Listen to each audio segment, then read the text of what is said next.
Yo, assalamu alaikum wa rahmatullahi ta'ala wa barakatuhu mbadin Gambianolu. Momo yalon kafoko ibela moikan ni wato la anin momo yalon kafoko ibene la moila ni wato kola la. Hansani albadima alkafnyoma ali babasila wale mruta nang alien online pour nalie kachado manding membe dending dichiarazione di ospitalità. Hospitality documento 2021 yemu luwajo natindi wa ima luwajo male belaring pour que hospitality dada kakaito falingala ni residence mamtari itebula because mbebiti lo mento ni hospitality problemo abe siari bar mo jama malon kafoko ila kaito la bloko la systemo dobeje akata bending hospitality de la bati amanke communita da costura wala da polisol ka be foyen bari dorbeje wala tinani pour kam fan inform wato do la luala karola fenno meyalon ko a importanta bake silo bejanne silo melialon ko comme ka hospitality declaration oke abe dending wasla sifale la comme anyabala video la title kono la nyamen bi nata pour ngajele seniyande alma because comme askeno mo jama be sirin thank you very much Sane Bulli abarka bake askeno mo jama be sirin imalon ni hospitalita akatama tama nyadi lela ani loi ya fo nyadi le bi lafta jere bonni la le nyokono la wala mu iko dichiarazione di ospitalità come posso ottenere wala mu come hospitality declaration come i caso tono nyadi le number 1. Che cosa e come funziona la dichiarazione di ospitalità? Ako, munemu hospitality kaitoti, anin akatama nyadile, anin imari ikasoto no nyadile. 2021, procedura per la dichiarazione di ospitalità, the procedure of declaration of the hospitality, dove si fa? Akake mintole. Documento per cittadini extracomunitari. Intel melialon ko kantel komandi extracomunitarolla melialon ko manke banku dinti mbotanari banku dole kan silalamin bonasera abarka bake intel melialon ko manke Italy banku dinti manke European banku dinti italianol kantel komandi extracomunitari because comme intel mantar dending Europe la banku o banku lela intel be dending Africa banko la meyalon ko ani Europe la banko iman ke kilindi yo bar comme nimbe diam kan me exemple talantel lantel meyalon ko tel botanan Africa do meyalon ko imam bonaring Africa nte exemple tano la walla ok oto alinga continue ngajube ye munefo nyindingira kotola modulo dichiarazione di ospitalità per stranieri PDF l'ultimo la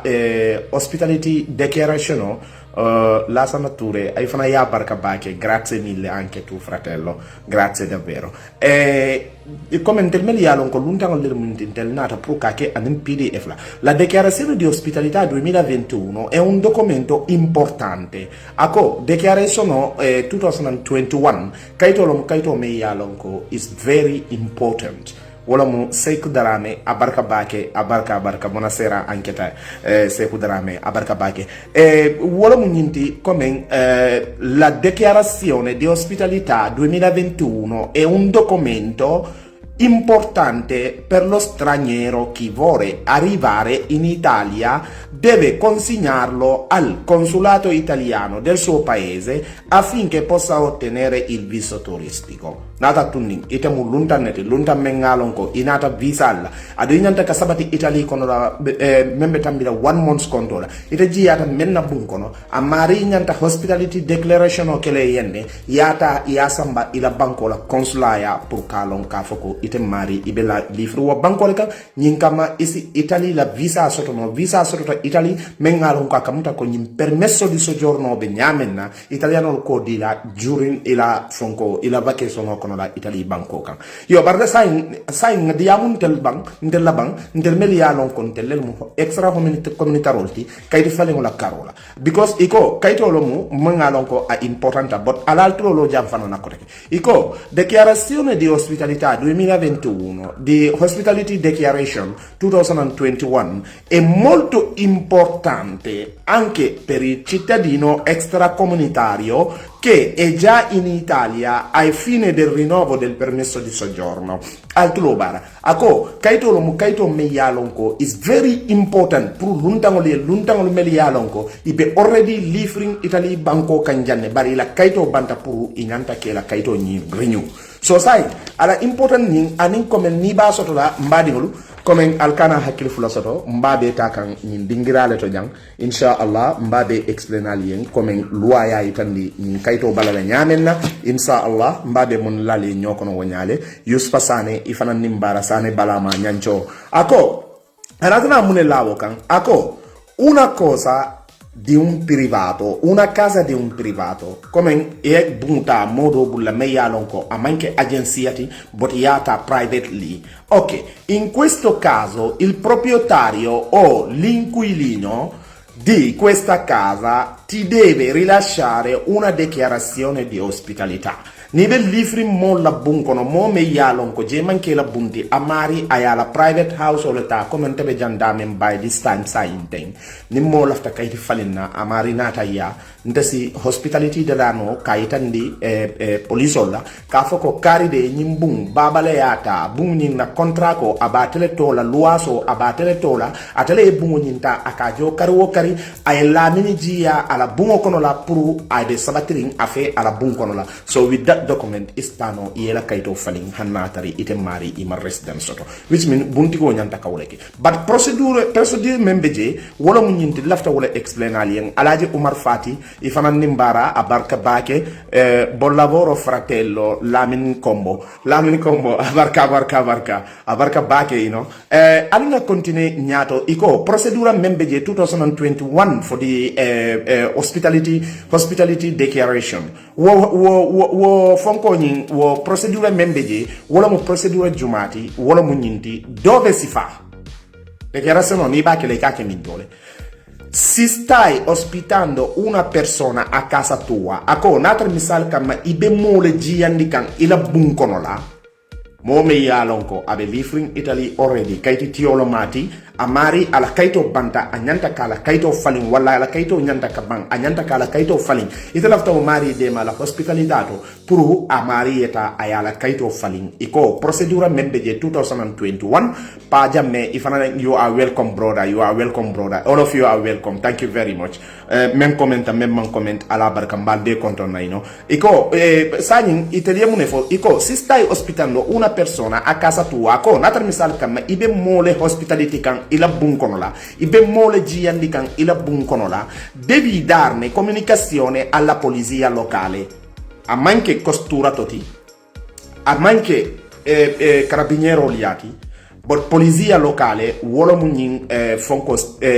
local police olti nkamel komandi fonko la nkamel komandi vigilolla wo vigilo nyilu ite nyanda tala non wo mol nyilu wol katar mintole wol katar doko la comunale kono la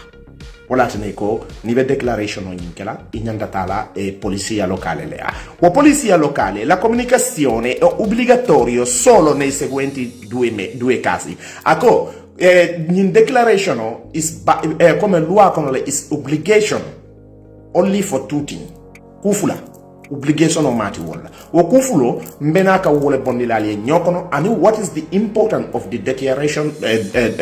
declaration of the Sekou Fati thanks very much bro Sekou ifana inumbara can you renew Kasi Special without contract na brother nyinkata ngakele million times just mbafole just for this moment sign tente du nola kachanyin kono la because mbe kachala mix la ibaji la modol benala because sai ngaja la ka hapun bakele mo jamala kana ikanyin karo ke topic o mu topic jumality because ikatar le mbe topic o mem kono mboto kono ngam fay topic do kono la so I am very sorry maron alaji lamini maybe wo programme be nala fayenne but bi mankaro programme kono maybe askeno do nanyim programme la bandula ma fan mba explain na kasi special ala system o be nyamenna so mba tra la demanding explain ali Mohamed Jete. Buonasera Mohamed Jaite. Salut mon frère, merci beaucoup. Voilà mon Ansumana Bangura. Merci à toi aussi Ansumana Bangura, merci beaucoup. Ok, what was saying? Allora continua. Se ospiti uno straniero extracomunitario, in questo caso devi comunicarlo alla polizia anche se lo ospita per un solo giorno. Altrove. Nata tundin ko molo mu me yalon ko anata anin visa la nyim Bangkoka. Within 7 days, inyanda ka hospitality de Amarila, Amari nyanda ka hospitality nyin samba alla Bankola consulaya. Nata misal ka maluntang lomu. Oh my God, that is so beautiful, Pajame. Love you, brother. You are going a good work. Thank you very much, brother Pajame. I love you too. I love you all. Ok, allora continua na Juvenio Bulla ai Munefaye. In questo caso devi comunicarlo alla polizia locale anche se solo ospite per un solo giorno. Akonatre misal kama ite emoji yandi la bunkono kaiti tiolom kaiti tinte bang bari ni emoji yandi la bunkono hanna tara mari nyanta abe sabatla ila bunkono come loi normally aya fo nyame 2021 because of the COVID-19 maybe yako dalilo kama bon lavoro Mamadi Baji fanan abarka bake bon lavoro anche a te fratello, grazie mille per il tuo commento. Allora hanna tari ibe emoji yandi la ila bunkono la na mari nyanta tambila 30 days la ila bunkono la ite mari inyanta kata ka salamu alaikum Marisa Scarcella.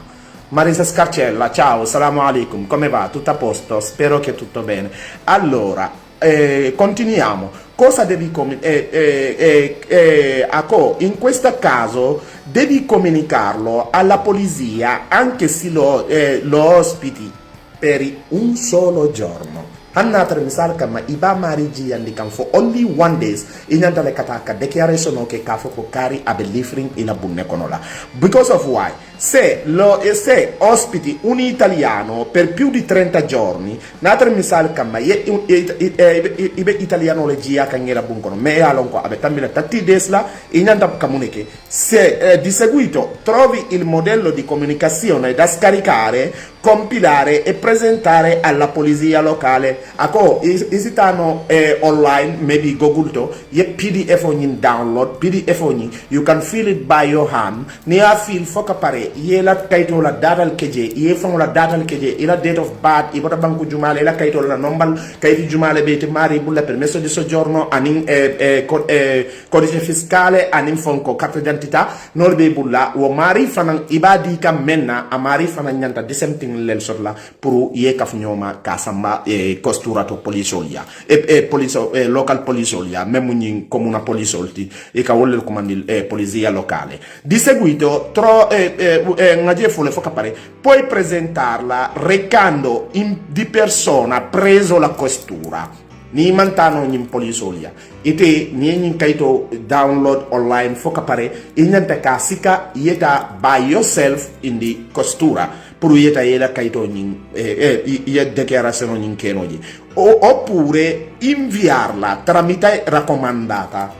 wa imma ni tende tano lei fai in police station auto isi kaito ni kino raccomandata to ila fatala dame na jela address o bosa fela envelope bala ani everything yeta post office ya sip aita bar wakata motale ni lafta mode man sa ko mo me yalonko anyanda kala kaito fali very urgently ni mari wolomo Mario Mane, ciao ciao, come stai? Ma che ne dice se la questura ti dice che stanno aspettando la commissione dia loro una decisione di rinnovo del tuo documento. Nyinani nyininkaro akumayata le menketa Mario le nyininkaroti ay nyininkaro menke wolo munyinti ako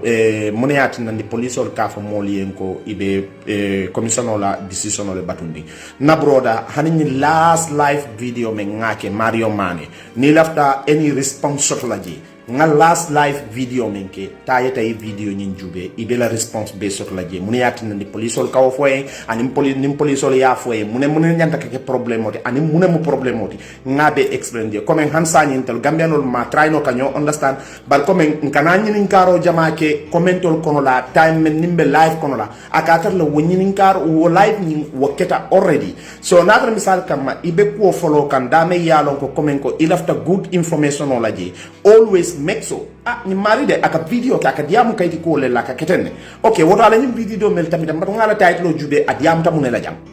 fenati me yalon ko a important baake because ite mari e kalon ne ka foko me nyinin karo menke ka me bi ngala jabiro soto ala video kare kono la bar comme nimbe topic do kono la ite nata ye topic do nyinin ka akam bondi nyin topic ko kono kan samba nyin topic do kono ibatar la moment nata dunta sayin amari lafta pour kalon me topic jungale kono abuka understand no which topic we are into exactly so lamin mbe dani kan ala kan kila kan nada misal kama atay mo be bulu ilafta wole lon na mun the police ol kawo foye nga video kelen last week but anyway in video fana na ending inshallah mbatra la mbeje explain kunna how are you bro my question is my document since 17/05/2019 still now is not out thank you very much thank you bro so much okay Kemo Balde ila kaito la karora ika mem for Brin 2019 konola ala me konola itala kaito ya dundi bot hansa nyin imela kaito mute bulo konola okay abe ko lo komen ila nyinin karo ani Mario Mane la nyinin karo wolle lafta kala nyinin kar si fakilindi okay mome ye nyim problème so to woto sa nyim beje explain na because ngaju be nyino mo sabanjanti meme nyinin karo nyinke kan disem nyinin karo okay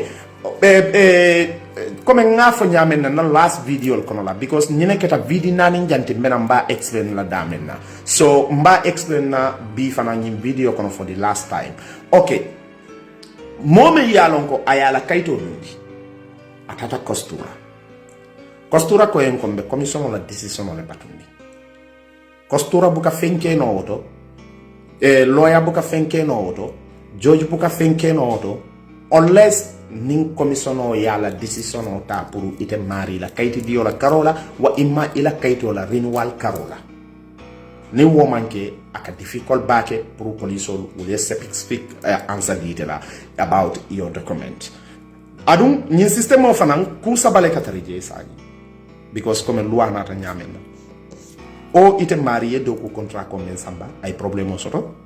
wa imma commissiono ayala main falling ka foko itetera kaytu falinna ye decision menta wolom negativity and explosion wa imma commissiono ko ite inko yeta ye loyata ni ma wodo don nim foyen woto commissiono ba fole inko ilafta pour keje yeta yela asylum mo nyin sayita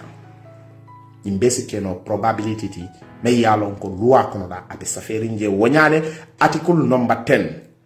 decreto legislative decree law article number 10 nalia control albe problème on interlaje albe système on interlaje okay what up? Who the hell is this? I'm sorry. Yaya Manjang. No, I don't need no water. I am very okay. Please stop that. I don't need no water. What should I drink water? I don't see your water. B, I don't have no water. I don't need no water. Amanke kome mindo katarinal always. Manta desato konola. Me sate olo konola, you know.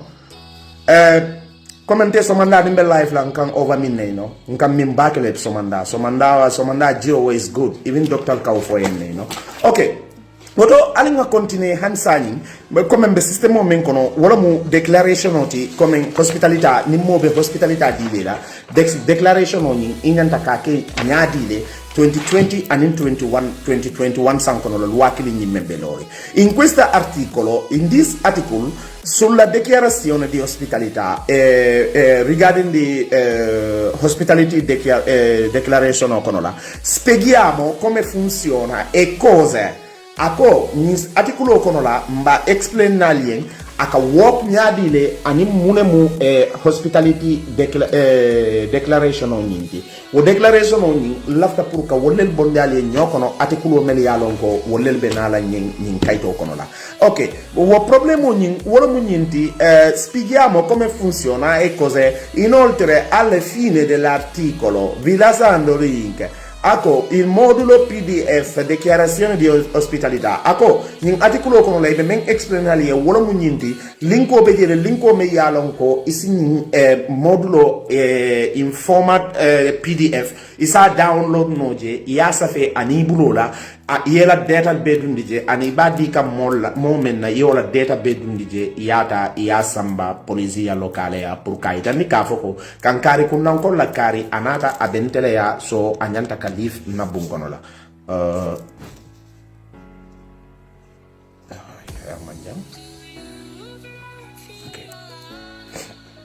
ok Woto sagni alinga continue e mune fogge che cosa e come funziona la dichiarazione di ospitalità. A comune mu hospitality declaration oti anin aka work sila jumalla anin inanta ka sila jumalta pour kake moy. Molto semplicemente ako very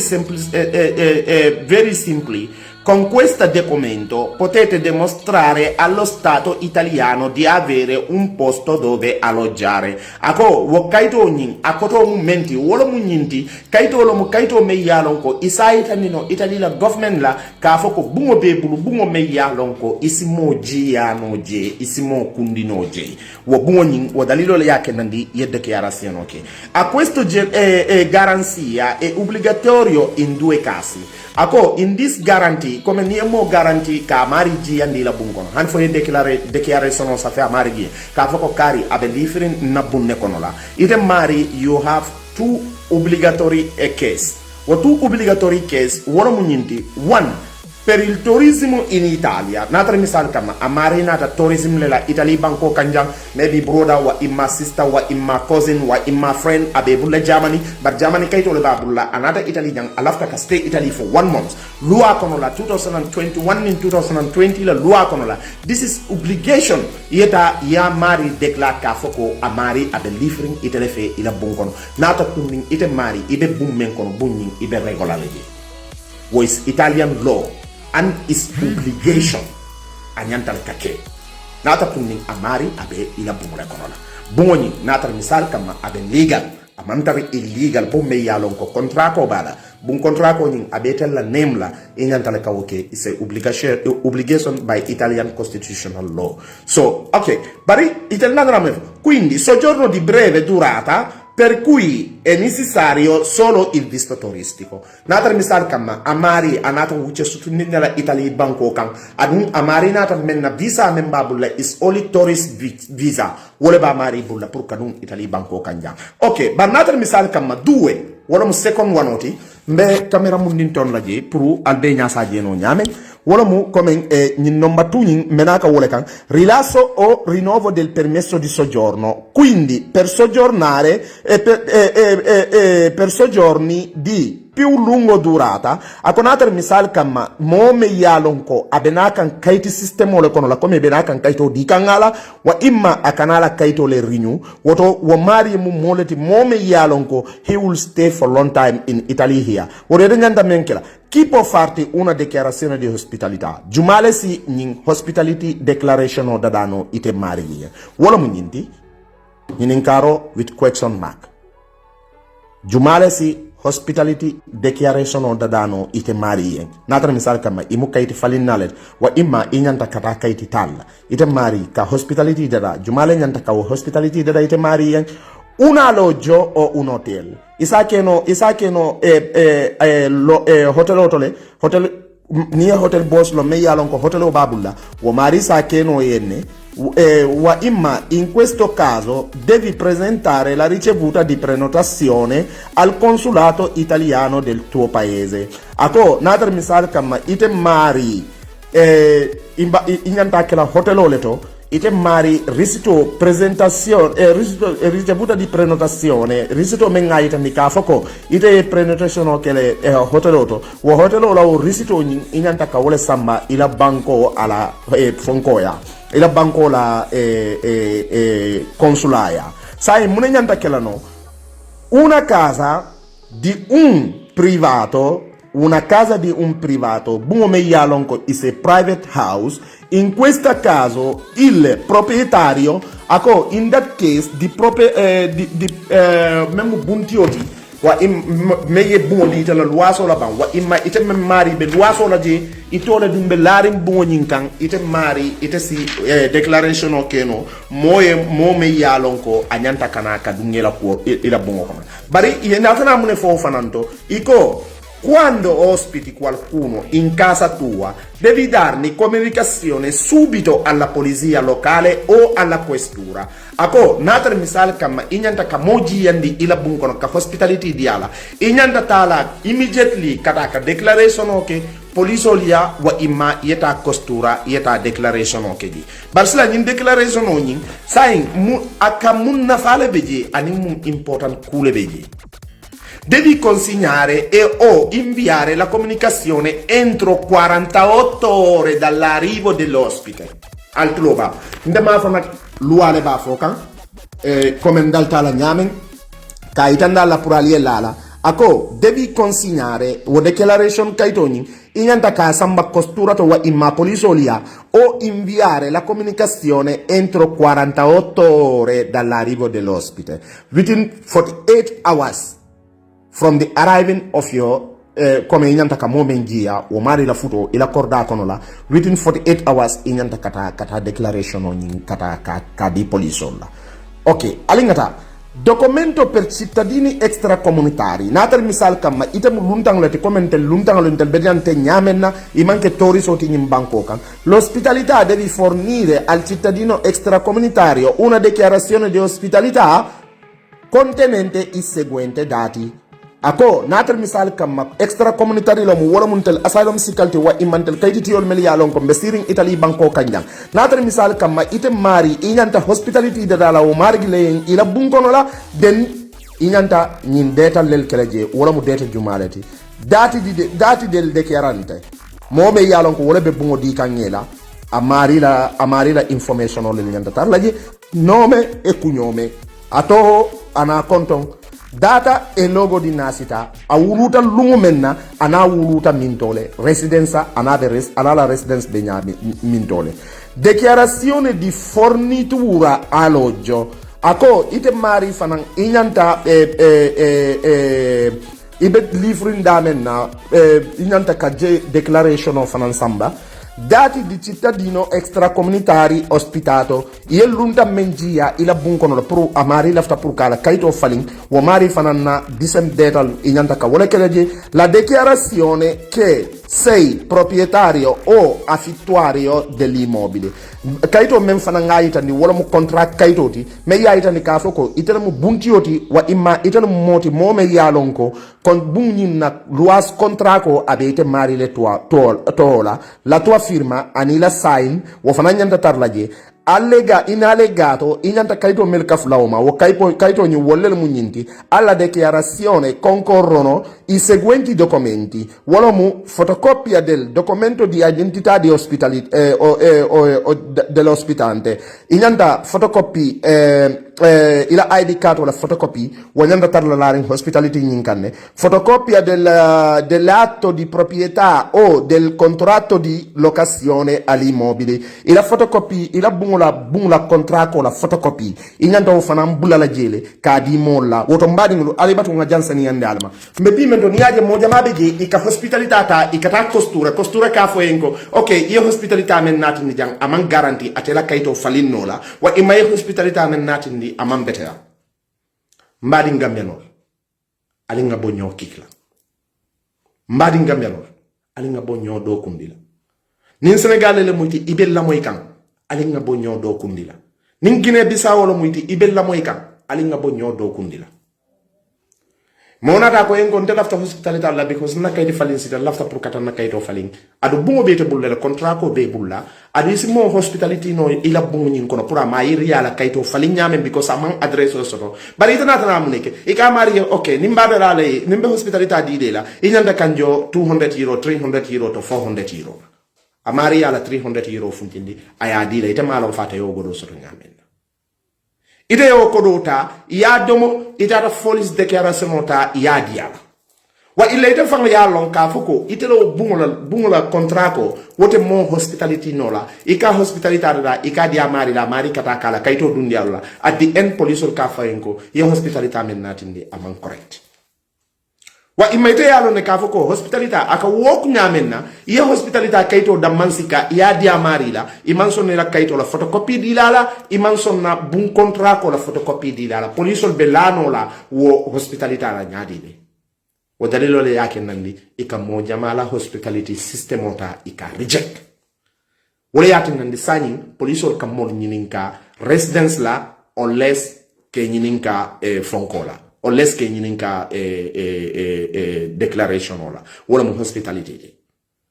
so nyim problème bi abe siarin kayti jamal la karola me yalon ko police ol bukatari ya ka fo en ko ka fo ko ye hospitality amen nati ni problème bol la karola so ela kayto la problème akana akafunti anin jelela oto mbadi alinga try ngawo system ol bondi na system o konola barsani nte lafta dula men explainer lien pour ay senialma wala mu nyinti comme hospitality momo be hospitality kele Mexo ina mari be tanyola comuna polizia di locale ya fo ye present amari ye present albe ya la kaito di ya be sign ya sika ya dialla I am in this problem imagine samba jamaka jamanka samba jamanka imaja ka memfo wala munyindi ako atefana be this problem o kono me bi mento a problemo be siari mbakele a problemo be siari mbakele mon ke la hospitality kaito sika ya samba costura ya fo ko ya hospitality kaito men nati na hospitality kaito nyin amang correct ta eta correct wano nyin ite be correct wano bondino la mintole adi be tala anoda different hospitality kaito retala ya natin adu ni mo killing hospitality la bunkono ayala kaito falling mo fula ya falling mo saba ya falling mo nani njang ibuka hospitality no malawlo ali nga bonyola kodo do la nyobulla ali nga bon profit la nyola ni mo fula bunkono la hospitality luwa kono la amanyan katambi mo sabala bari de mo fula keje fe mo sabo nyimbe superet ye mo sabo superet kodi ko hadumo kan itata ye do fana la kodo mutabulu idu yalo no noni tela nyin kaito tata costura to ka foko karle hospitality dinna police ka control nyimbo nyi mo jamale kaito falingala nte ila kaito de falinola e fele yo mari dundi trouble kono alinga try nga jamfa wo system sifala because amanke system o me yalon ko a correcta amanke system o me yalon ko nyanta ka nyodo ko ni wo system o comme mbe exemple itan lala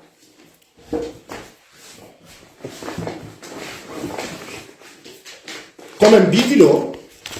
ngana exemple drone itan lala ni munna ID card la photocopy lete for example okay ID card or a photocopy, I have this back and front. Ngabe sono. Wala munyinti. Comme en kana diamu hospitalita ni ba di la mola ikadi ala nyadile. Ani. You know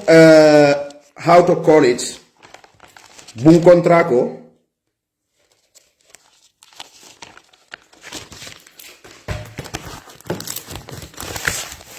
Comme nibe hospitality di la mola, honestly, ilafta ka hospitality di amari ayala kaito falling. Let us be honest to each other, mbading Gambiano. Ni ilafta ibading Gambiano, mu ntela bunga luas kontrako me yalonko, wole bestaferi ndetola. Woto sanyi, lua ko ite nyadile, lua ko,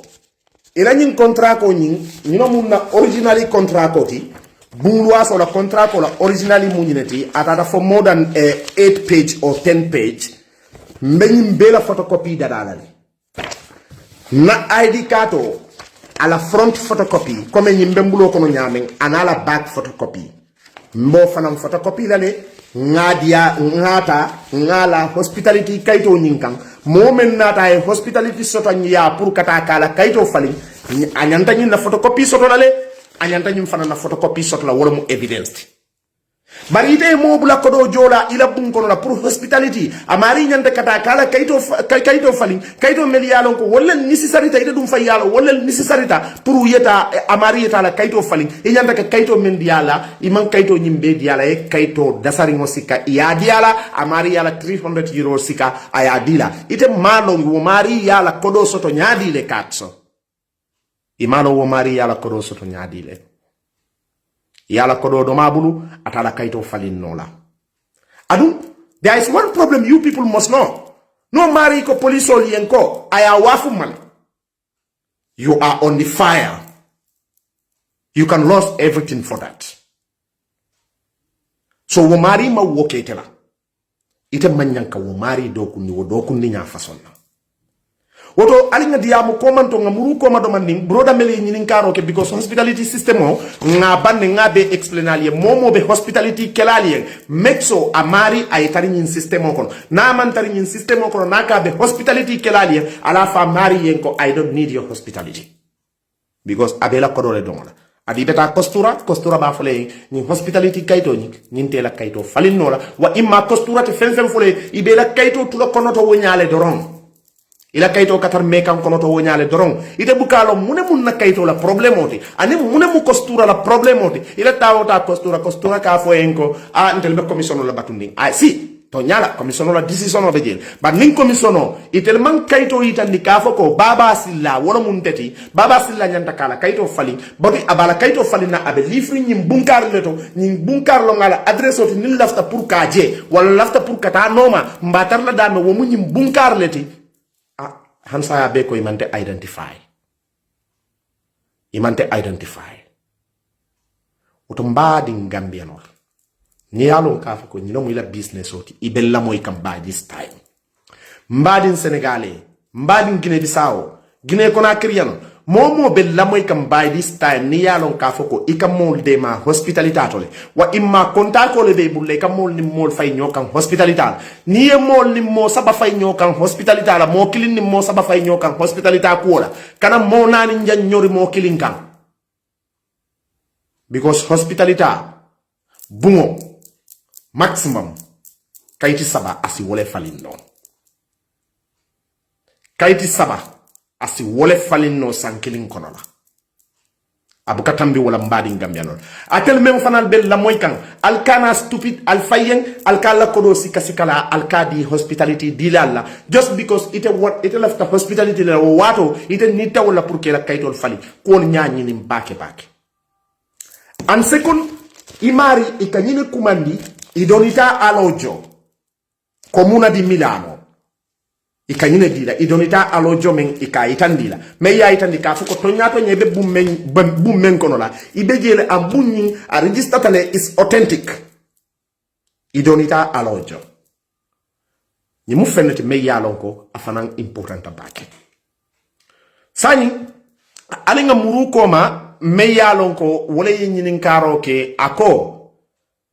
atata costura kaenko ibe commissiono le batunding atela decision ola wakasoto because timing itetata yela kaito la renewal nying ye request ke costura kamunge birite yaki post office wakata le direct commissiono sani wolkela decision ota ibe la kaito falina decision journal fodum ibe decision jumale tar la commission o bulla wodum birite request ke pour que la kayto renew commission o lafta pour ka investigation o ke ka long ka foko ite mari ila kayto ku system o kono la il munemu problème oti ani munemu the no investigation o be banna ite mari la kayto ko ikabata baki e barimbadi ngambianol ala altulolo na baki mena men fokan hadia because kulum me yalon ko sagin abe Italy la loi kono lale adu loi no loi me yalon ko sagin ya bambandile already wala mu loi jumati wala mu kayti falle luati kasi special na be bulo kono la ni ba falina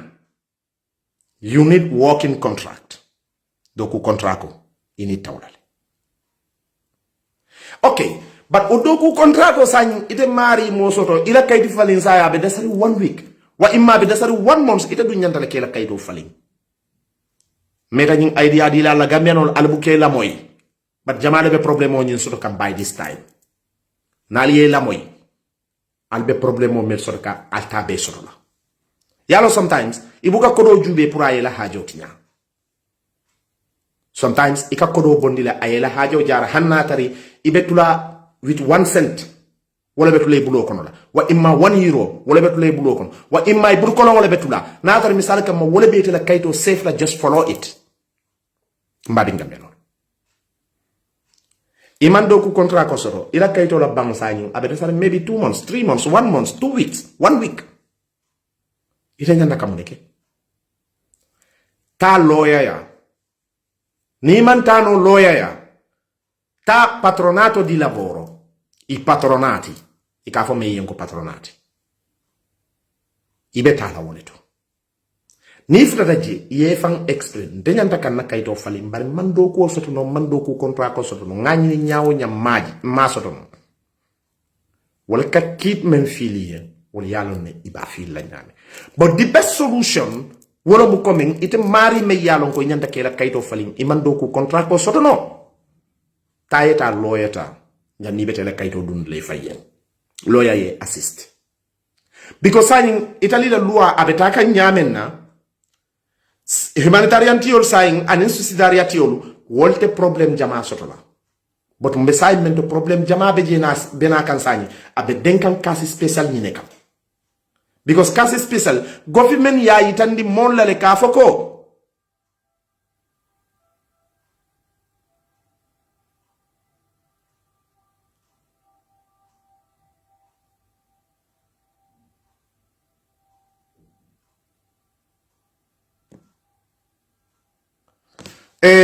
sawane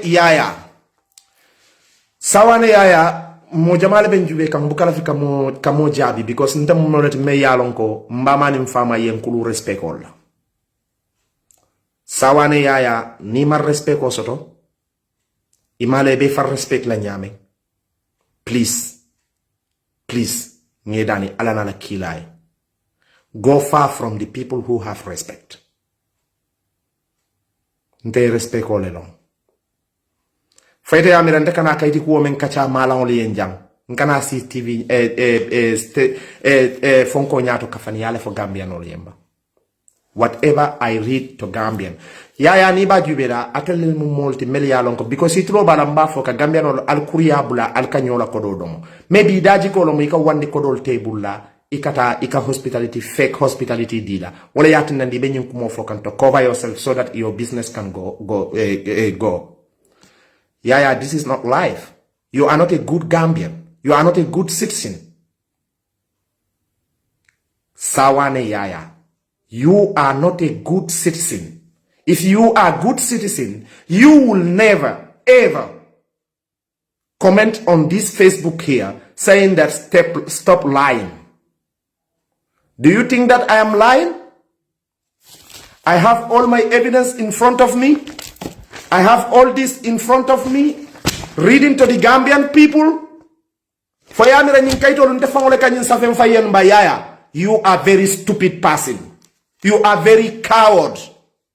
You are very jealous person. You are very self-hatred. You are very hater.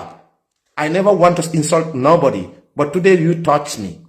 I have to touch you back. I have to touch you back. Yaya, ite manke Gambia din kendot yaya. You are a very bad Gambian, yaya.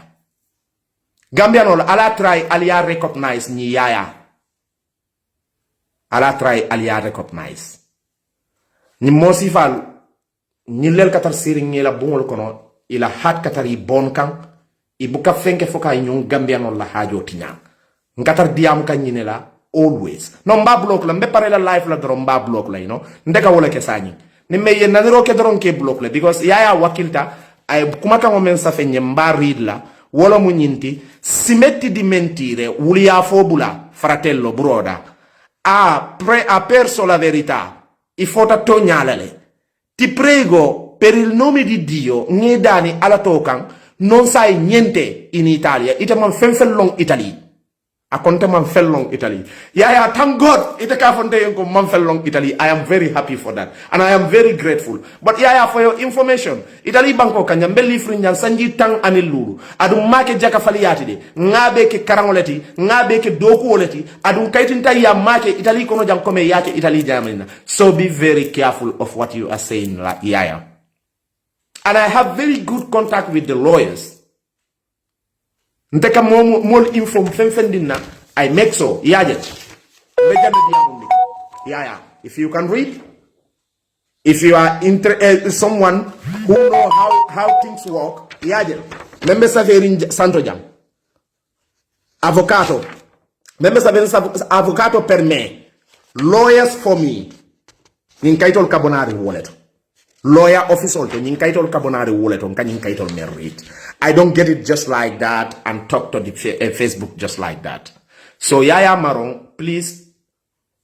stop it, brother. Stop it. Don't touch me. I never touch nobody. Mbuka mo ma online, mbuka mo disturb online, adu mbuka mo la kuma jaw for online, nkana men na online jang, wala mu. Ma ke katsa sta dicendo? Alinya la kumo falin sayen. Ako, I love you. You don't know me. Ha ha ha ha. I love you. You don't know me. Yeah. I will block you because I don't want to even know you. But isi lonkafo kuntem sila kundankoleti. Item sawane kundankoleti. Dankuto wole bentenite tema. So try to forget this kind of thing. Okay? Ikana kumofo. Ni mol starta kalma after yalla kumol change. Alal hakobe ni baken na broda sol. Alal hakobe ni nyem bake. I don't want to do this, but yalo sometimes yalo ne Gambianol hani be de maka mo men fambe de maka ike bulukumba ni kano tay ka du ni juo kono la pour juo e jani nyamen na. Gambianol ka wokele. So let us just forget it, you know. Okay. Julius Mankind. Thank you very much, Julius Mankind. I commenta yaya la commento nyinkang. Thank you very much. Thank you very much. Because yaya ngamira atemante long wole atendanda bi diamu kanteng. I am living in this country for good 15 years. Wo 15 years okonola. Mol ka doku o menke kostura to kata ka mol translate je. I do that work in Italy here for good 3 months. I stopped the work by myself. I have more experience. I have more experience. From 2017 to 2018, I was the assistant for the lawyers. Gambia din jamale yente sedi awola. Gambia din jamale yente jawala. So I inform myself very well. I am someone well informed. I am someone well informed. I will never participate online here to lie to the Gambian people just because I want to be online. Alala hakobe ninyeng. I feel it very bad because coming amanyang kataketeng. Okay, Zaga Fabulous. Zaga Fabulous, please bro, I wanna ask you very important. Okay, no problem. Isi continue no le no. Mohamed Wali, no problem. Adama Jallo Alkana worry, no. Alkana worry. Seyni Baro, Aldimbara, Abdul Keta. Ala barka brother sol. Ala barka bake, you know. Ala barka. Don't wrong about it. Usman Keita. Thank you very much. I will never forget about him. Continue. Ala barka. Okay. Yeah. Just try to inform yourself about me before you insult me online, you know. Okay, mbadi ngolu. Alinga continue me kachamen kono ya fam felente alafta pour kan ñina de wo topicola. Okay, hansa ñimbe diam kam kayto menna wala mu special case kayto di kasi special because comme ngafo ali ñamenna fofana kundanko ndete danko nana hanna tari bentela fasa ka bar ndete danko ndete date ko kono lay no. Wala mu Alex Fofana. Okay. Mbediamu kanda menna wala mu special case documento nyinti special case document jumalo mu wo special case documento wala mu kasi special ntel malang lunka komandi wala kasi special humanitarian aning suicidaria document mbe alo ne suicidaria ni ba dila mola ika 5 years le di mola. Okay, mbe alo ne kafoko special case document wa imma fenke documento humanitarian documento ika sanji fula le di molla wala sanji killing ika wala di molla. Okay, but nin kaitolu they have problem behind it. They have problem. But what problem they have? What problem on wala munyinti time men ite yela susidari ala 5 years or use for 5 years on atata expired itata pour ka dundi pour ka kaito ni renew wala mu ka kaito ni na date ni kuta yandi wala mu kaito la date banda ila after date ni kafula kata nyato. I am here, one of the soldier MJ Sumbundu mbulo jube bang abetele yenteng. Tell him about me, MJ Sumbundu. Yaya manja, yaya membe diamu kang to fatakam Facebook. You know me very well. You know who I am. Explain him. You know, he will know it. Okay. Bro, keep your updating people's. This information is very useful to the youths. He is among those. He is among those people doing their dirty job here, but God is watching. I see a Gambian in my region. He makes many. Thank you very much, Jaite Keta, Jaite Kaba Kundanko. Ita mama moletinak because mama muso mukabaleti, you know. Okay, comme ninkaiti sabo nga fale nyame ninkaito nyintata foi expirata il lafta pour ka dundi Italy la loi iko nyadi le sai ni be ninkaito dundi la inyanta ka kaito nyil combat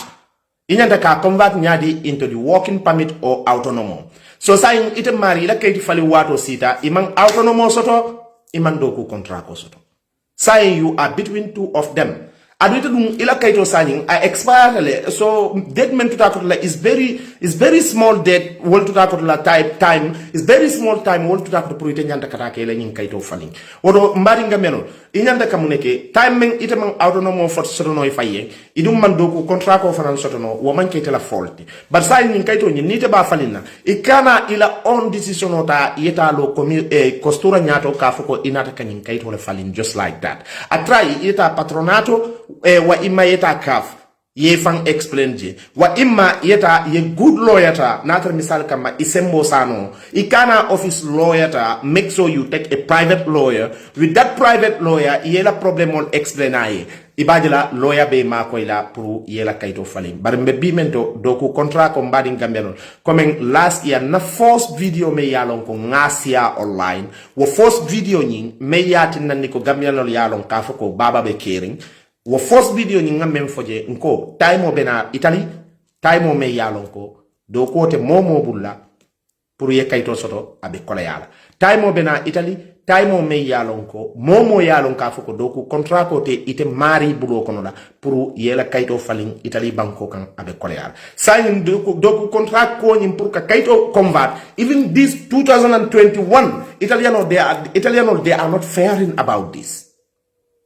Ibe ko nyil serious ndi kam bakele mbadi ngamel comme sagninte malla fi comme loi même man funti folo ngabula wo loi nyato nga explain alien ayatara am funti folo ba loi dol fanal be naka ne kote comme nga fale nyame na always ika loi faline time to time ika din decree do bondi je decree do natindi wa imay ndo update ye bondi je ndo sayni wonoto wa imay ndo modificate ye ndo natindi je signing loi be taka wonyale continuously woto mbadi ngambiano liteme yalo ko foko kaito bebulu idun ibe kaito falling system ole kono la wa imma inyanta ka kaito falling bari hansani imantari Italy banko kan mbari ibe dawo danni ngedani ala kan kila kan jebula yemurunari Italy yela kaito noma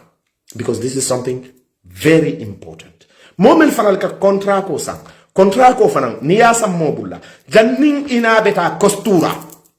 because a problemo be mo jamale so kande ye contrat ko sa ina ita costura ko en ko contrat ko nyin amam betea okay alal tulo mena non fana fola non fana mu dulalati dula me ya lonko we have to take it with a consideration doku contrat ko nimmo ya wafuima janni basi kala kata ke la kayto falin ngala because ibe problemo ne kaf kam problemo ma janni be la kayto falin nala mexo yeddoku contrat ko nyinta inayeta patronato wolomo agenzia dell'entrata wa imma inayeta IMS wa imma inayeta ASIL wa imma inayeta CGL indoku bunda dinkira bunda warama ba nanol kono la e se tano lakilin yeta contrat ko nyim verify je ye gal nyinin ka comme ye contrat ko mendi la pour doku contrat ko fo kaydi korkel non fo kaydi korkelinte ni ya control nata tunin contrat ko nyim correcta iba fale ne a correcta na man correct iba fale in that immediate place nyim contrat ko lom bot amar register contrat ko mem mar register ni ya samba a contrat ko nyim anene bukela kayto falino ida katale fo la buluta wato esi be se wari ko nde sa ngana kayto dum le nga contrat ko dum le nga hospitality dum nga everything be dum ye fota je dum mena police ko en ko ye contrat ko men natinda contrat ko nyim aman correct muru yeta contrat ko do nyini a problème be mo jamala sotoka wodo ite mari janni be la kayto falina contrat ko me yalon ko imantara do ko la je fo ya sammo le bulo ko la janni ba present la into the costura because police ol yalom investigation ol be kabonari woleto so make so ye contrat ko nyin control wo kola ina ta costura kata kayti falina ibajile coming from that time isitano with a full security kalonko kafoko na contrat ko nyin a correctly so for night a costura okay bari sani mon kafo ndede ngana kayto dundi humanitarian kayto lo wala kasi special lo wala suicidaria lo ngadundi le ndata bulutala no menna police ko nyen ko commission ko ilafta pour kanje alal tro lo nyin topikolo very important ko commission ko ilafta pour kanje ilafta pour ngata commission ko tenke wa imma ko commission ko ngata ngal loyata wa imma ko commission ko yen negatif le nyanta ka banko bula signing wala mu luwala article number 10 article number 10 ni mam mistake abe mbujang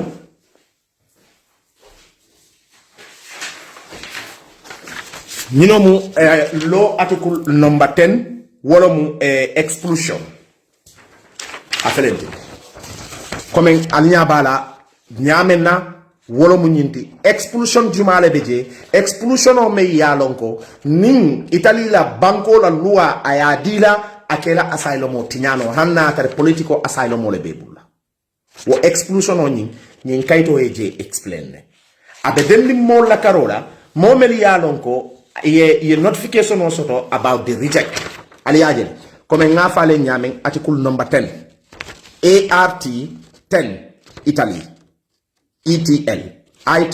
wala mu Italy article number 10 Italiano la constitutional law kono la wala mu nyinti ye mune foje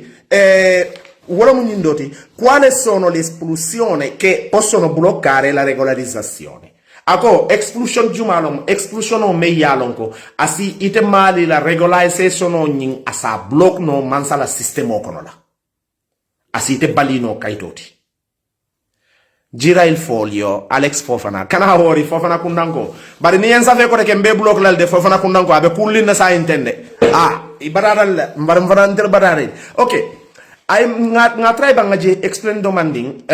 was stupid ila was stupid mirayani nga jube ye mune fo mirayani kono because ila luani fo nga respect nga norma because no matter who you are always under the law itabe luayen dumali hani president abe luayen dumali loi drone sembo so they say public have a power but loi le fana sembo so public oti wono sani aninga janjube nyobulla yemune fo quale sono le espulsioni che possono bloccare la regolarizzazione ako expulsion jumale beje expulsion o melialonko ning poliso real di alla asi alla regolarizzazione ogni blockno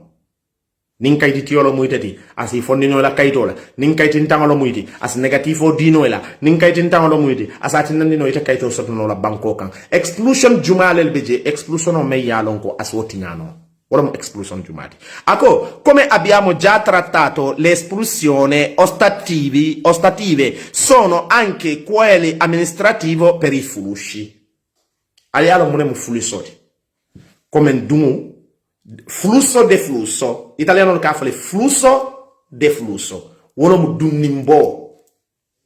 dunnimbo flusso dun de flussi kadun aninka funti wala mu flussi de flussi in Italian language nali ame da flusso de flusso wala mu dumoti barsai italiano munefo amministrativo per flussi administrative system me yalon wolel be dendim banko kono dunya ko wala wolel mu jumati wala mu territorial commission oti. In territorial commission, mentre per la regolarizzazione degli stranieri sono unicamente quelle per pericolosità sociale. Odrono espulsono meyalonko asila regolarizzazione tiano maringambiano. Abe saferi nin kaito balala clearly. Madonna camera ton maybe wotumone alba understand no la bake come nkadame read wolo munyinti. Come abbiamo già trattato, le espulsioni ostative sono anche quelle amministrative per i flussi. Wolomu banco duncono quolti. Ok, mentre per la regolarizzazione, membe degli regolarizzazione degli stranieri, lontano la carola, sono unicamente quelle per pericolosità sociale. Mome yalonko, they are danger for the social. They are the danger for the social. Come momeli yalonko mo dangerous ringol lelmu social side to la wala mo publico kono la momeli yalonko mo dangerous ringol lelmu wo molu ni expulsion di wala expulsion there is nothing that can stop that. Wala mo dangerous ring jumati. Ini mo keleta Satan o yeteta. Because Satan assemble water back. Wala kini ko ni juso bota wat menna afeson le me kono la a'udhu billahi minash shaitanir rajim. Setano kaboy balo balale. Setano asembo warta nyo sabadun tanteni tema pam juso bota nyamen doro nganyum butelo la pat nga butelo nyin kuntu nge balo be barama. Wa imma muro be mbulu nga muro nyin suka wono do fa ngete so muro nyin na nge balo barama. Yelo niyo bondoron tibabo la banko ka yelo yo bondoron yetinyaro kele. Ni be kayto kono la asi fondino la kayto la. Ni be kayti système kono asi bondino système nyin kono. Adun as expulsion o dino la expulsion o mengalo is a administrative expulsion. Wo buka stop. Lawyer buko stop no. Wo niyo expulsion o dila wo mu sentence le ya sentence le already ya tamp ya dila ni ye mutawatu wati in this same problem you will go back to your country. Ibeta mono min na Gambia wala ibeta futo do mo na Gambia. Oto fulol atelmel ka futo do mo baki al sal hakilo to baki. Badi bun kol nin kiyankol atelmel ka tunyo saba bambalol al sablade. Mbarin sarahulol al fanal sal hakilo to sawane kundankol atel fanal nin nyim fo fana kundankol al sal hakilo to wodu la sifal to baki. So, ngani yamarole soto meme fono lali. Ok, in breve l'espulsione e condanne bloccano al global. Marunga camera loge. Ako, in breve, pur kumala sutiakama, walamu in breve, kumala sutiakama, l'espulsione e condanne bloccano la sanatoria nei seguenti casi. Ako, wafana sistemo me yalo, hani sanatoria sistemo aka blockle. Afelentindi. Abisa ferin clearly. Natara misal kama inenete margi kondomle han natari manta prisino to bari inene kondomle wo kondom ne sono satin nandile iete la sanatoria nyim block. Ordine pubblico o sicurezza dello Stato. That is order from the public or from the state security. Uomo orderly. L'espulsione per motivi di ordine pubblico o di sicurezza dello Stato, natar misal kama public order lomu wa imma di state security karolomu ite mari inyanda kananyadi terrorismo altro ban. Because niko terrorismo amanke terrorismo ti terrorismo mengalonko come ye bomole siti fambala kataka molfa amanke wododo nintide but bare Usman Jallo ite kamune jele yano wole atina wolu mbafo kanko Amadou Sawane anyway they say eyes can see but this can hear nyaaka so taje no la bare ntulo ka moyle Sawane kunankol nim fulolo albe daji ko sifa men albe dolo min men na alma bula kunu nga video men ke YouTube ngake jatel la ko dalilo ka because atel sawanel nim fulol nim fofanal al mu dolo minna balel te al nyanta ka dolo bula dabo kundankol nak ndetar yala wol mala baka wol fanal mun saraw malelti bod yalo dabolu so yalo ne dol beje wol mun na musoleti dol beje wol mun na fonkolenti so ibukalo no adi amos yala dabo kundankol don mala no bake bod sawanel ten katabla nyi jal nyi fulol ten katabla nyi ndol wolo ngafole fan last time ko adama baro nyanta folio di via italiano ka folio di via ni expulsion memba fo kante italiano ka di luntangol lal ya adama baro fana nyanta wala di la gambiano be gambia flow bela fe wo fe naka fo le mbi mami inyanta di la bella tu ha inyanta di la bella wo gambiano nyanta d'accord la wa okay wodo alinga continue iko terrorismo a manke kumen terrorisia tibabol ya consider ka foko ite mari e bomole ke fambala ka mol fa yekki dole ta kata ka mol bom I was terrorized comme mol ka fo mena ko nte terrorized tale nte terrorized ndile but like comme moye islandi ay menace with muro I overslanta ko ni ne yalon ka foko ko ni fa sobe la wala ni modun ta nyola ay muro funtinde ay bay borolo wo be mu terrorism moleti which mean public administrator and this state security administrator were expulsion on you near Wosoto. There is no way which can make you stay here in Italy. Or ibafule Italy banko bleta banku dokan. Wa imma ibe samara deportation camporo. Adum ni ya londoron iboto damen they will deport you back to your country. Alsal tulo jela back. Ni mudlalati wala kana always nkafu komen until Gambianol alinga try coming just taria ko lenteng aning sonko teng aning kamfataro teng taria teng nga try ngol bondi na system wol kono because among crack na system wol la kay ko kono la ake dundi problem mo men kono sama you never know ake dundi problem mo men kono sama you never know problem mo bi ite ka dam tadula la ji barabe banna damen na ibuka woto je ada be sambala damen fanan ibuka woto je so time men ite ba kono ikamta le summum bukmun omuyun ikamta ko summun bukmun omuyun mo meli yalon ko inyal ni tulol ni dalbe inyal be finkiring itulol be kutiring anin idalbe mumuri o taymo ite buke fawo jeno ikata dibole ko dibo me yalon ko asembo warta ibuke jeno ibuke moyno ibuka kumano ite o taymo setano be faringe balo balala abe puska so ake dum ku kono la me yalon ko manyan ka dunga kono ali nga try nga njusonil control fenet me yalon ko are important back because it's not good for your reputation. Figlio mio, ma tu stai scherzando, ma davvero? Ma tu mi stai chiamando figlio mio? Io posso essere tuo figlio? Ma stiamo scherzando, Amadou Sawane, stiamo scherzando, fratello. Ma dai. Allora, espulsione per motivi di ordine pubblico o di sicurezza dello Stato. Terrorismo, l'espulsione per motivi di prevenzione del terrorismo. Nada misale kama itemari il terrorismo che come hannata wo manke Italy banko fam kono jam dammanti barnata misal kam anata na ke sistema SIS sistema di informazione Schengen ikamune ke ikete dundi Schengen la sistema le kono kafako ite you are danger for the public altroba Schengen la sistema kono ikete la nem dundi woleto kafako you are danger for the public why because tibabol I communicate le kete me yalo ko mandarin della Africa.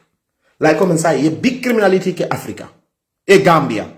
yata ya dundi African Union la system kono. Kafoko ni mo dangerous neti nata Senegal ba wala nata Mali ba wala nata nyin Blakari ba amanyan kasabati je because exclusion ole babulla anyanta kamuru ala bankoka nyim bankol fe wofe ninkliye mute nyim bankol kono la ye right soto le pour que deport back to Gambia nata misal kama itema wo problème soto anymore banku dobe je me yalon ko itela false fingerprint abe Italy banko kanjande Schengen la banku kotang membe ko Germany nim France nim banku kotang le be nyame they don't have right to deport you back to Gambia if Italy does not agree with that.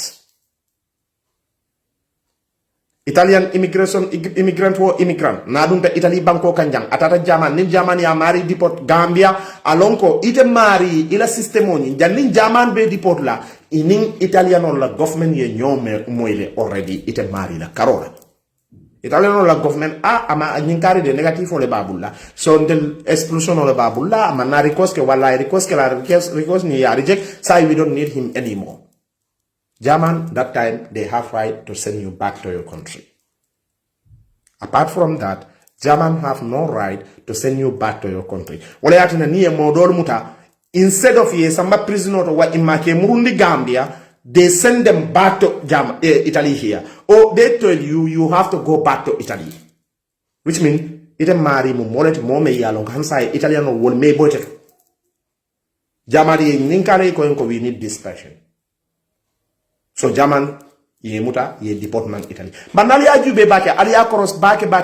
Sa yo famo man siya num wole siyata mon German ke muta ke deport man Italy wa imani muta France ke deport man Italy ni bloje Italy le wala ni Swiss ni bloje Swiss jele ye deport ni bloje Italy jane ye deport man Italy but sa yo tibab du banko li ibukake e ke deport back to your country. Because saying it the kambending kule kam wala be dennen la luntangol la karo woto ning explosion on ni what men itata the second sengen la information system okono li straniere che risulta segnalato luntang me yalonko ite risulta le kafo ko ye signal le already sengen la system okono la come altro bala SIS sistema informatica sengen ikafone SIS wala mu ningata in English lola system information sengen sistema informazione sengen wala mu nyinti sistema di informazione sengen wala mu sengen na information systemoti ikete mari dundi non woleto gli stranieri che risulta segnalato l'undang me yalonko iete mari di signal wo sistema kono la anche in base ad accordi o convenzione internazionale in vigore per l'Italia hannatar misal kama ila agreement lomu anin international convention me yalonko wolebe loi kono Italy banko kanjang ai fine della non ammissione nel territorio dello Stato ite mari wo kesninkan ite mari iman right soto yesabati italiano la national site which means they must send you back to your country nilelmu explosion o me yalonko ning Italia dila inyanta ka banko bula wala inyanta kata imanyanka murunare nyim banko kan proprio. But after this explosion, before this explosion, what happened to you? Is this what happened to you? Nile ketena wala yatin nandi yening explosion also wo dalilo ni wala munyindi notifica di rigetto articolo 10 Italia o questura motivazione ako motivation o momenti wala munyindi yete mari reject le ila asylum moto come you are totally rejected. I principali motivi per i quali veni la notifica di rigetto ako the principal motivation o meyalonko rejection o kanavole konola articolo 10 Italia sono Article 10, Italia Article 10, Law Article 10 about the immigration, Wolomu Code 241, Article Code Ninomoti. Naleasa Federon, Articolo 441 e 241, Wolomu Ninkoma 10 Nindi, Italy la loi konola, albe immigration la full information o rejection information. You can inform yourself about in that place. But why sai munenata nakafu in baso reddito del datore di lavoro richiedenti il nulla austa per i flussi o l'immersione del lavoro irregolare. Ok, mbadin gambianolu ñimu dula lelti dula mel yalon ko je ikumayata bake pour item mari yalon inyanta katama aninsla juma la nyim bankoka mbadi membe na nomba nyinin kakan wala mu Usman Jabi na number is 3392477 874 wala mu na nomba ti ha ni en call ni nombala iben soto lale but mba fole ni ben call la voice message o follow kinyen ya ali tan na ka ko itala mo Usman Jabi wa kola ni en call mela call tala because comme call jamala ka foto wato dol call be buka keno killing so sometimes ibuka call fana be receive no at the same time so wolon problem o de ad message o fana membe ka fota ibuka message o be Jabi no at the same time odo mbadi ngolu ite marigi signing ite be nyim problem o kono comme ibe exclusion problem o kono because exclusion o beje exclusion o me yalon ko immediately wo exclusion o nyin wolu ikatale ka wol block no but exclusion o fanal bejele exclusion o me yalon ko you cannot block them ibuke block no wala mo comme nyin dangerous exclusion system o nyin me nga explain num commandindo wo exclusion system o nyin nabe bulla you cannot do nothing lawyer buka fennoje mo kote buka fennoje wo exclusion o nyin ni ya decide le and they will take you back to your community oto mbadi ngamelo dimbe dan nali en janne ala barka bake ala hakko boy ndi nyen time la mbafla len ko ala barka la jubero la mbafla li ala barka la sustain la mbafla ala barka ala time la insha Allah ni Allah taala man so ki taala mbe murula nan alkan maybe nyin desol kono la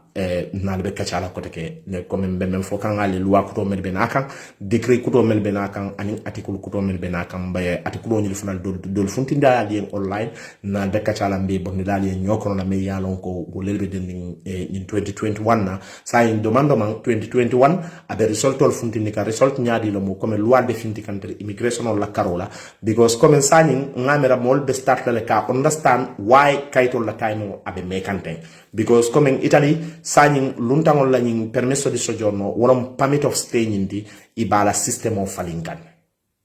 ibala technology system of falinkan adun ibe kato nyim fam mu mele falinkan ibe kato nyim ke kan kat sifa kote neti kote because comme kato nyim na look nyim ibo fam falinkan sani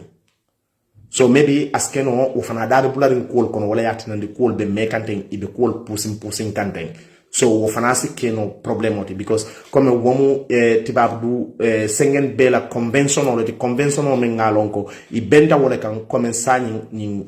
na nyim permesso di soggiorno I nyanta ka technology sifa dole soto technology me yalonko ni bota jang itata Germany ni la kayto nyim mute block no dron ya dundi machine kono automatically italian ol kamenje they will see the same thing so abeko comme wo fanas dunno system kono kayto nyim astata le ka finti sani because ngamol jele mel yalon ngamo jele mo amanke mo jamati mo kilinom ngajele me mo ngamo jele me yalon ko ay kayto nyim muta block no la already nyaay kayto nyim nyaake so fanan nale atele fanan comme adada nya fan comme artificially atele nyaata wo kayti folodi so ibe kayto fanan na system of falinka maybe wo fanas keno problem o dolti wala yatina ndi kayto dol be me kan kono to but still now alingam batum result de funtikane luwal be funtikane but inshallah ni memoronari ngali next time online albe sala hakilo la nyinkan nim programme min benala wala mu nyen kayti kuto me yalon ko ibe wala funtindikan nyen system kuto me yalon ko ibe wala funtindikan system o nyin iba funtindikan dalilo min fan kan and what is the important the difference between the first system and this new system what difference on nyin mbe wala fanal bondilali mba abolali nyokono la oto ala barka baake mbadi ngameno ala mu wularo kayro siala ala barka